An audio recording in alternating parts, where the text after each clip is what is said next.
Bonjour tout le monde et bienvenue dans la tour de commandement, ici Thibaut, et aujourd'hui on se retrouve pour parler de Fondation et notamment de ses commandants.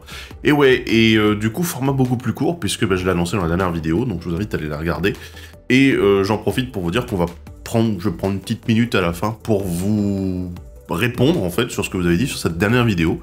Donc restez jusqu'à la fin si vous voulez savoir. Et aujourd'hui, sinon, on va s'attaquer au commandant de l'extension Foundations de Magic the Gathering.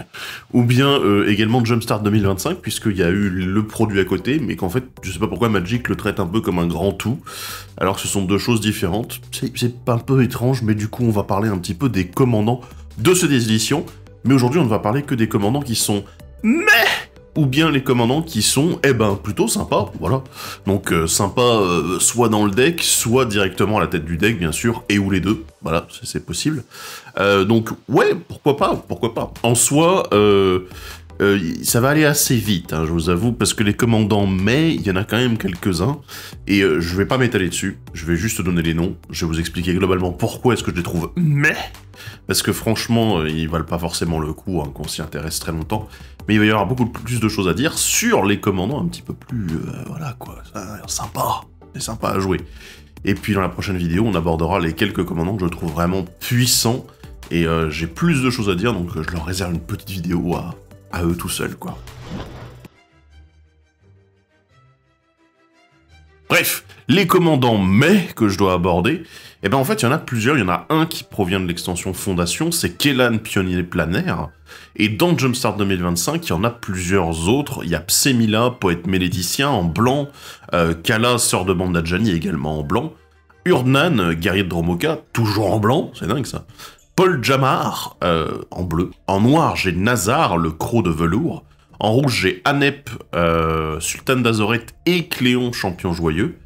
En vert, j'ai Brolios du clan Férès et Sultina, oratrice des Tadjourou. Alors, globalement, en fait, il y a à peu près toujours le même retour sur ces commandants-là.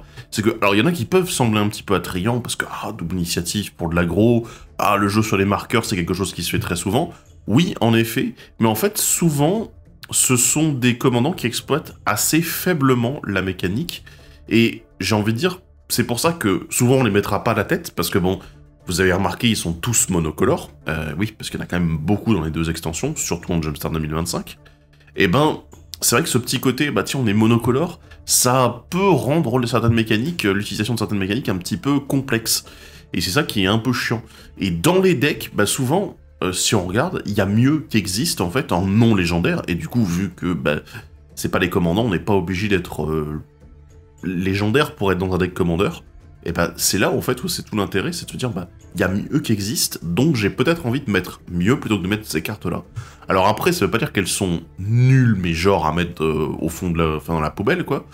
Je pense que globalement c'est des cartes qui restent un minimum intéressantes, mais notamment si vous voulez jouer des decks peut-être un peu plus faciles d'accès, un peu plus tranquilles, ou bien justement voilà qui visent pas un haut power level, ou bien que vous commencez justement le commandeur et Magic et que vous vous dites bon j'ai pas trop de cartes, voilà je vais faire ce que je peux.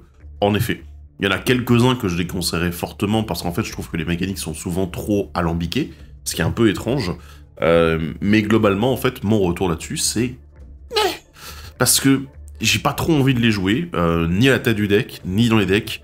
Et il y a plein de raisons qui me font dire que il y a d'autres cartes qui sont beaucoup plus intéressantes en tant que commandant, ou bien dans les 99. Bon, maintenant on va parler des trucs un petit peu plus agréables, vous voulez bien. On va parler des commandants qui sont plutôt sympathiques, voilà. Et sympathique, c'est à la fois à la tête du deck, ou dans le deck en lui-même. Donc il y a pas mal de choses possibles, bien sûr, là-dessus. Et comme je l'ai dit, il y a beaucoup de monocolores, donc ça va jouer un petit peu là-dessus. On commence avec Fondation, et notamment Arabo, le premier croc. Oui, on a une nouvelle version d'Arabo qui existe maintenant, c'est le retour, encore une fois, du tribal chat. Et pour les chats, il est très intéressant, il est même excellent. Parce que à la tête du deck, il peut être très bien, vu que en mono blanc, il y a des léonins qui existent en masse, et ma foi, ils sont plutôt bien. Ils ont certaines mécaniques, voilà, comme équipements qui vont bien avec. Et du coup, Arabo fonctionne très bien avec eux. Voilà, le côté à la fois je booste et je remplis le board est super intéressant. mais du coup ça veut dire également qu'il est très intéressant pour les jeux qui jouent des chats, et qui sont avec du blanc, donc par exemple en blanc-vert, ou en blanc-vert, rouge notamment, ceux auxquels je pense. Et ben voilà, pourquoi pas vous intéresser justement à ces mécaniques-là, et se dire, bah tiens, je vais monter un petit deck chat, soit avec un rabot la tête en mono blanc, tout simple, ou bien l'intégrer dans les decks plus adaptés. La seconde carte, bah, c'est Kiora, la marée montante. Et ouais, et je pense qu'il y en a beaucoup d'entre vous qui se disaient « Ah, attends, ça va être une carte meh, etc. » Parce qu'en effet, il y a pas mal de monde qui se désintéresse de cette carte-là. Et c'est bien dommage, parce qu'en fait, c'est un vrai challenge au niveau de la construction. Je parle pas du fait de la faire tourner, mais plutôt en fait de comment la construire. Et là-dessus, Kiora, en fait, pour moi, c'est un commandant loot, c'est-à-dire pioche, défausse. Et elle est très intéressante là-dessus, déjà parce qu'elle a un effet d'arrivée en jeu qui est très puissant, et qu'il faut rappeler qu'on est en bleu, et que le blink existe en bleu.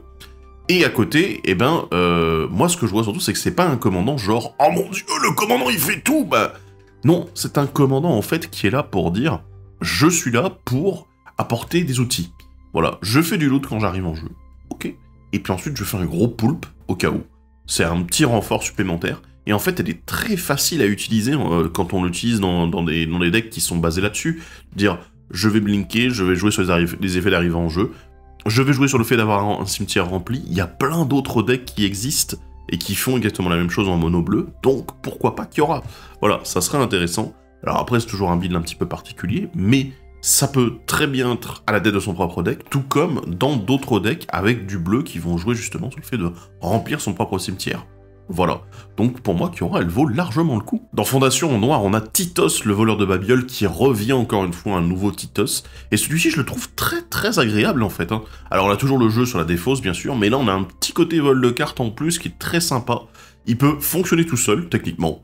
Même si bon, voilà, je trouve que sa capacité activée est très sympa, mais c'est pas non plus le truc qu'on veut le plus. Notamment parce que c'est assez cher. Mais par contre... c'est toujours un petit peu dépendant bien sûr de ce que les adversaires vont jouer, si on va faire du vol de cartes, mais on peut aussi jouer sur le côté générique en fait du « Ah bah tiens, les adversaires se défaussent de certaines cartes, donc du coup je vais faire quelque chose avec ». Oui en effet, tout simplement, mettre des dégâts, récupérer des bonus selon ce qui est défaussé, donc oui, là-dessus ça fonctionne toujours, et Titos en fait c'est encore une fois un très bon commandant défausse. Et il peut s'intégrer en plus très facilement dans les jeux défausse ou les jeux vol de cartes déjà existants, avec peut-être un peu plus de couleurs. Et ben voilà, ça fonctionne très bien et c'est une très bonne carte. En noir, toujours, nous avons Zul Ashur, la seigneuresse Lich.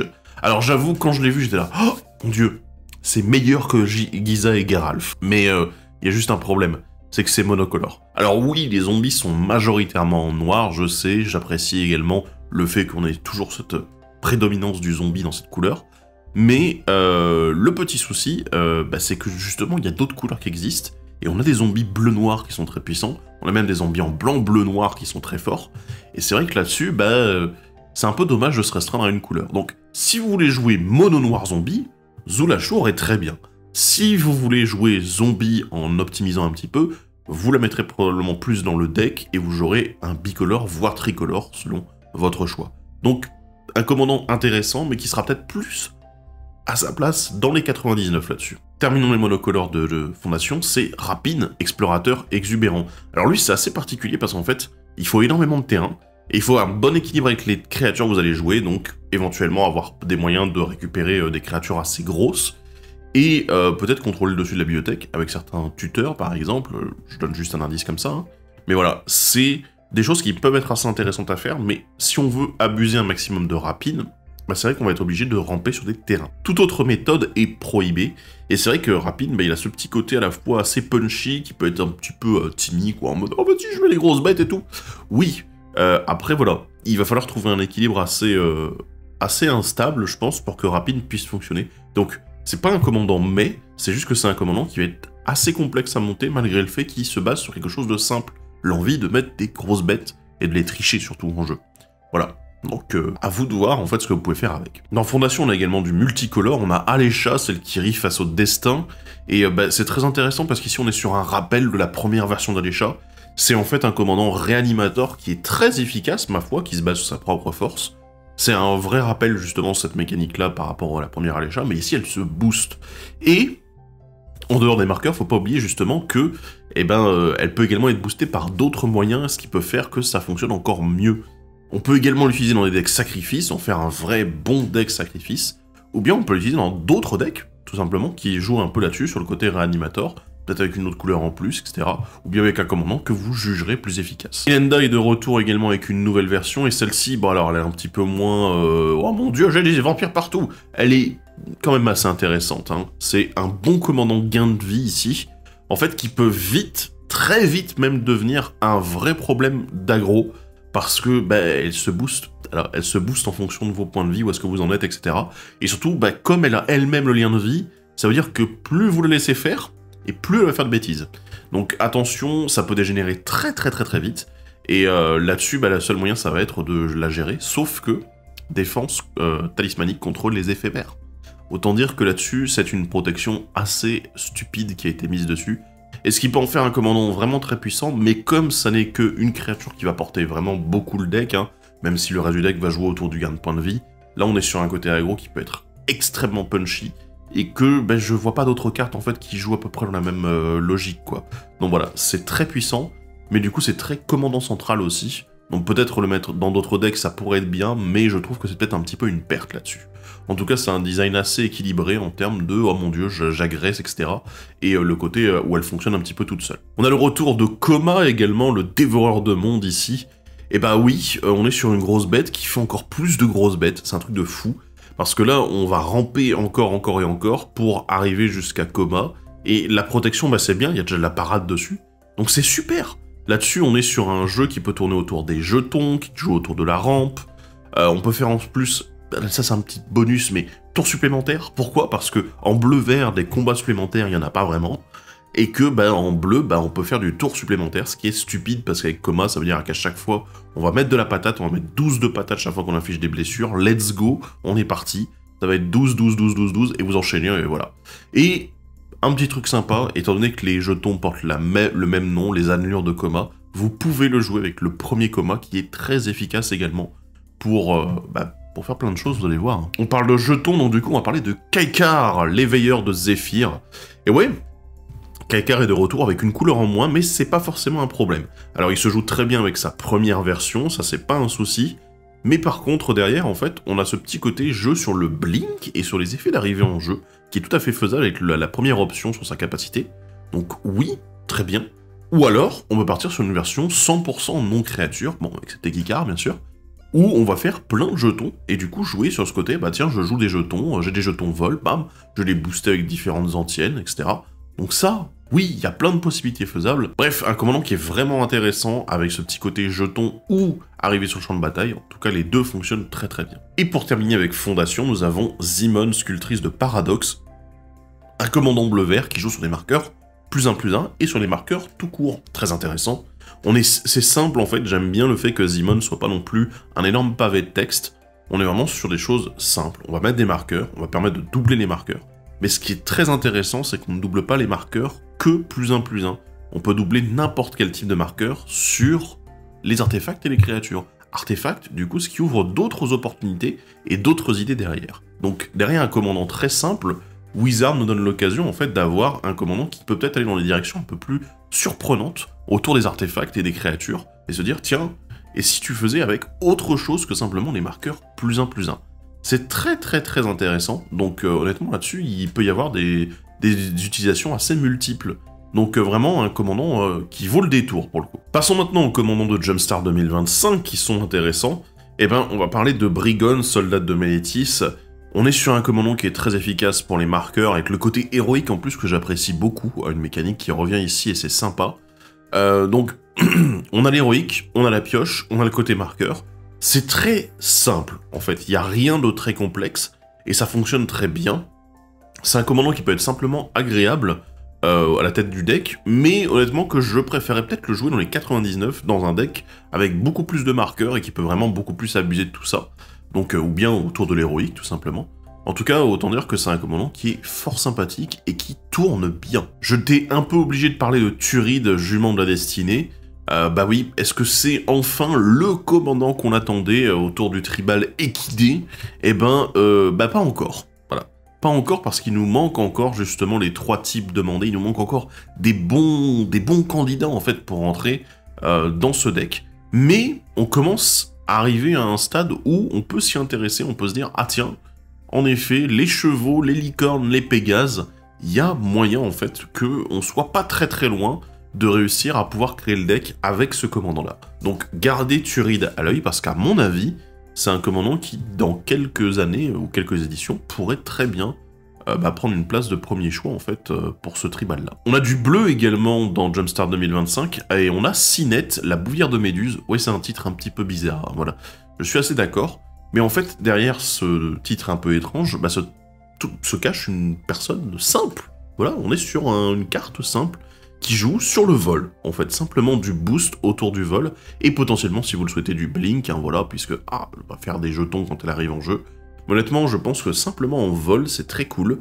Ça peut être un deck en mono bleu simple, voilà, on se casse pas la tête, mais derrière, surtout, ce que je vois, c'est le potentiel de dire, je peux l'intégrer dans les decks vol et le rendre encore plus puissant. Donc intéressant, et pourquoi pas sympathique à jouer. La prochaine carte, malheureusement, elle a beaucoup plus de choses à dire, c'est Nirdiv, la plongeuse fourbe. C'est un ondin qui est très très très puissant. En fait, il y a pas mal de choses à faire autour.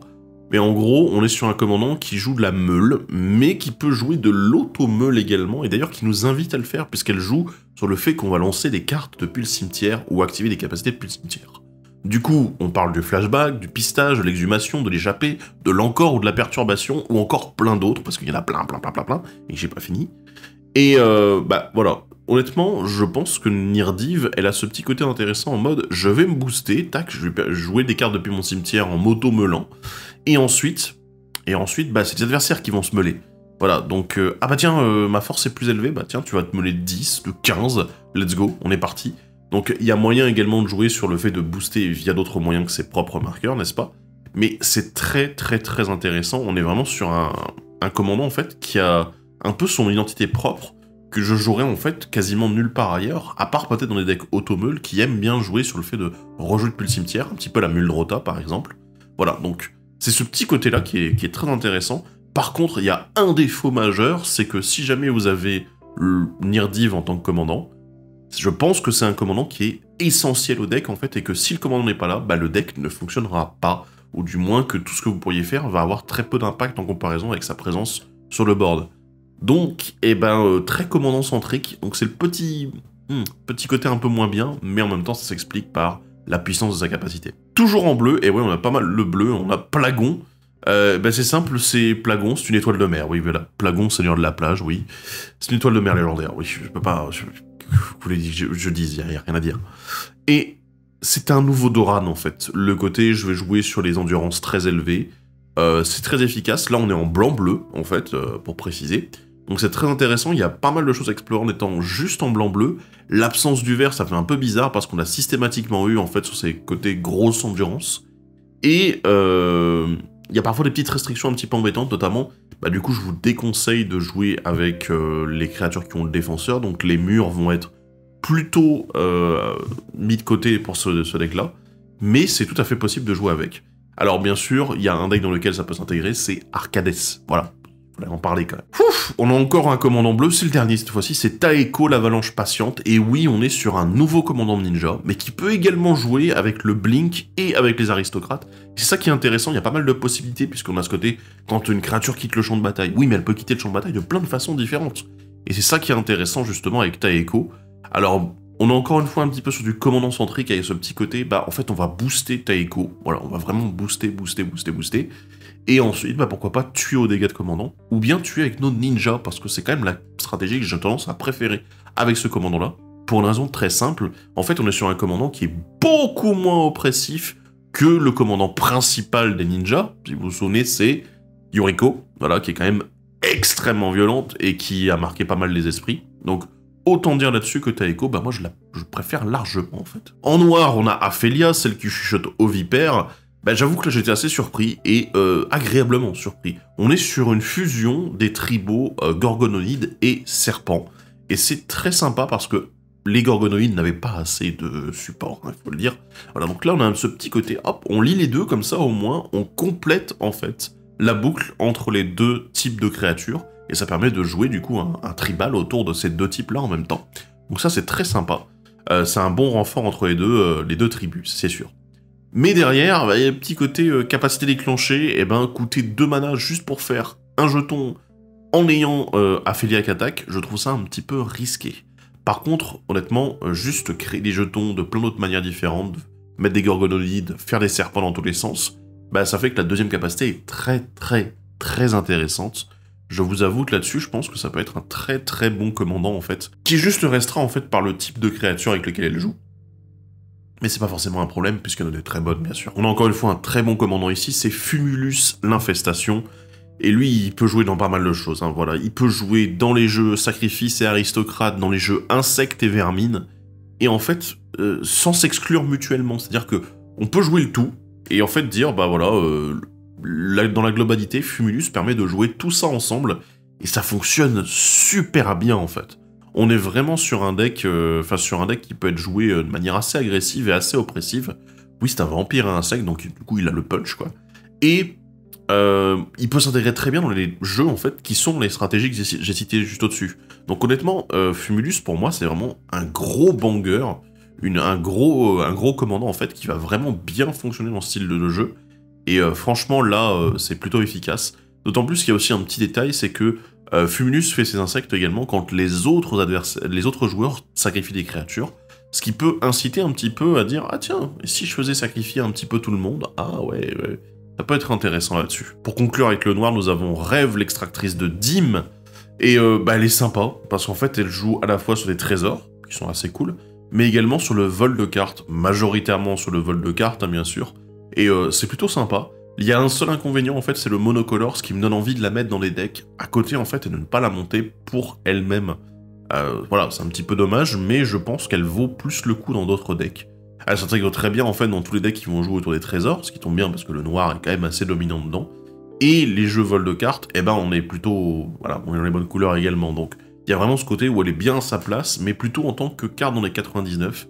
À la tête du deck, je pense qu'il y a un petit peu plus de difficulté à vraiment jouer autour. Le rouge est assez violent, hein, je vous avoue. On a Gornog, le faucheur écarlate. Bah oui, c'est un gros minotaure, mais qui aime bien les guerriers, surtout. Voilà. On a le retour, encore une fois, d'un autre tribal qui avait été un peu mis de côté. Le tribal guerrier, et potentiellement combat supplémentaire, puisqu'il aime bien transformer les autres en couards, les empêcher de bloquer, etc. Et... ce qui est quand même assez puissant, c'est du coup de se dire qu'il y a un boost également qui est attribué aux créatures attaquantes, enfin aux guerriers attaquants. Donc pourquoi pas enchaîner les phases de combat un petit peu en mode violence, quoi. Et ça fonctionnera très bien. En fait, Gornog, je pense que c'est un commandant qui peut être super puissant, mais comme il est restreint à un type de créature en particulier et à une seule couleur, ce qui est largement suffisant, hein, voilà, bah ça modère un petit peu la puissance, c'est pas non plus un truc, un gros banger. Et par contre, ce qui est très sympa, c'est que je trouve qu'en fait, même si on peut l'intégrer dans d'autres decks, bah, je trouve que c'est l'un des meilleurs commandants guerriers qu'on a maintenant. Il y en a 3 majeurs, hein, Najila, Lovisa et du coup Gornog. Et pour moi, en monocolore, ben, je trouve qu'il vaut largement la peine, quoi. J'ai dit que le rouge était violent, et ben on continue avec le général, ou plutôt la générale créate, la porteuse d'éclairs. Et ben en fait, c'est le retour des secousses d'impact sur créatures, comme pour Phoros premier du nom.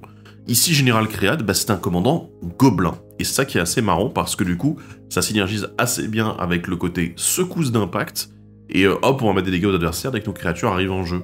Et c'est très efficace dans les jeux gobelins, et ma foi, bah, y a pas grand chose d'autre à dire, en fait. Là-dessus, c'est juste, je vais faire des gobelins, de plus en plus, on peut mettre du coup Créate à la tête de son propre deck, ou bien s'amuser à la mettre dans des decks gobelins à côté, qui seront très efficace, donc il y a un petit côté, voilà, on peut jouer avec, à la tête ou pas. Et enfin, pour terminer le rouge, on a Ivora, héritière insatiable. C'est encore un commandant loot, sauf que bon, bah, c'est le reverse loot, c'est-à-dire je défausse puis je pioche. Et ce qui est très intéressant, c'est que ça peut jouer du coup dans les jeux folie, ça tombe bien puisque c'est une bonne couleur pour ça, ou bien si vous voulez jouer avec les jetons sang, c'est également faisable. En fait, ce qui est assez intéressant avec Ivora, je trouve, et elle est très simple là-dessus, c'est ça que j'aime bien, c'est que elle veut juste qu'on défausse des cartes pour se booster, et comme elle a le piétinement, eh ben on va pouvoir grossir, et taper très fort avec notre commandant, qui est peu cher en fait. C'est très intéressant, très efficace, et le fait est qu'elle fait en plus des jetons sang toute seule, donc du coup il y a tout ce côté où elle se booste elle-même. C'est très bien, parce qu'en fait elle peut vraiment jouer à la tête de son propre deck en monocolore, très sympa, ou bien, bah, vous pouvez la jouer dans d'autres decks, notamment peut-être avec du noir en plus, pour jouer sur la folie, pour jouer sur la défausse, et dire bah tiens, je vais jouer là-dessus, et du coup elle s'intègre bien dans ces decks-là aussi. Je la trouve vraiment très intéressante pour le coup. Le vert nous a réservé pas mal de surprises pour cette édition Jumpstart 2025, notamment Champignos, le père des boutons. Et ouais, les champignons sont là pour vous défoncer la gueule. Et c'est pas une blague, hein, parce que là, on est vraiment sur, on est sur un commandant Saprobionte, non pas Fungus, mais Saprobionte, ce qui fait une énorme différence. Et surtout, en fait, c'est un commandant qui joue énormément sur la force de frappe, que ce soit sur la force individuelle ou sur la force de masse. Voilà, oh mon dieu, on a plein de champignons partout. Ils vous envahissent et puis bam, ils vont faire plein de jetons, même si vous en bloquez quelques-uns, ça n'est pas grave. Il y en a tellement plus qui vont arriver tout de suite que vous allez pleurer vos races.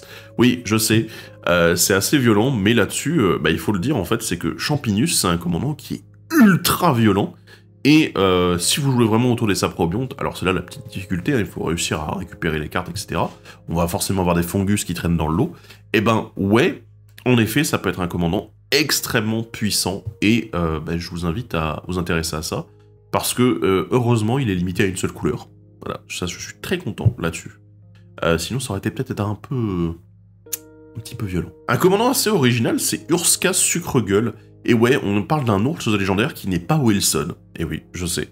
Mais ici, en fait, on est sur un commandant gain de vie, mais dans un petit trick un petit peu particulier, c'est le fait de gagner beaucoup de points de vie d'un coup, puisque le boost que Urska va donner est conséquent en fonction du nombre de points de vie gagnés d'un coup. C'est très intéressant, c'est différent, et du coup, c'est pour ça qu'il est joué beaucoup avec les nourritures. Donc, Urska fonctionne très bien là-dessus, et surtout, chose intéressante, il est blanc-vert. Donc c'est très bien, il est efficace sans être trop fort. Et on termine du coup tous ces commandants sympathiques avec Slinza, la ruée piquante. C'est encore une fois la violence, puisque c'est un commandant bête. Et oui, on retrouve encore un nouveau tribal qu'on avait un peu mis de côté. Et c'est vrai que les bêtes ont toujours eu quelques cartes qui étaient intéressantes pour les bêtes. Alors il y a eu du bleu-vert à un moment, ces dernières années, c'était très bizarre. Pourquoi bleu-vert? Parce que en bleu, les bêtes sont pas très présentes. Et ici, Slinza est rouge-vert, ça fait vraiment plaisir là-dessus, parce que c'est mieux, hein, c'est les meilleures couleurs tout simplement. Voilà, donc on a un vrai tribal bet avec un bon commandant qui fonctionne très bien, et qui donne une direction à la stratégie. On est là pour bourrer, on est là pour mettre vraiment des gros sacs et mettre des patates dans la gueule des adversaires, oui, complètement. Mais derrière, il faut pas oublier que les bêtes, c'est mine de rien assez disparate, parce qu'il n'y a pas beaucoup de lords, ils sont vraiment très très peu nombreux. Et il n'y a pas beaucoup de liens, en fait, entre les bêtes, c'est juste des trucs de gros bourrins. Donc voilà, ça se fait, bien sûr. Et ici, Slinza donne une très bonne direction, et on va la renforcer au fur et à mesure avec les bêtes qui vont arriver encore par la suite. Voilà. Bref, j'espère que cette nouvelle vidéo sur les commandants vous a plu, que... Voilà, bon, je sais que ça a été un peu rapide, n'est-ce pas? Mais à un moment, en fait, voilà, c'était un peu l'objectif de la dernière vidéo, de dire que voilà, on allait changer un petit peu le rythme et la façon de faire, notamment parce que les vidéos sont très longues, et je pense que vous comme nous, on en a un peu marre de passer 2 heures sur une vidéo. Donc voilà, plus court, plus concis.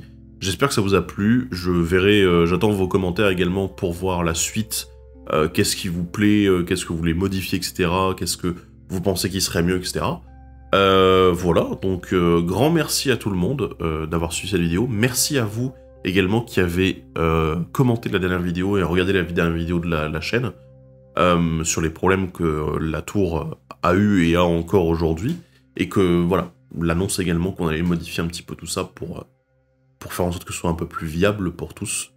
Et voilà, j'espère en tout cas que on se retrouvera dans de prochaines vidéos, notamment la prochaine sur les très bons commandants de l'extension, et il va y avoir beaucoup de choses à dire, encore une fois. Voilà, voilà.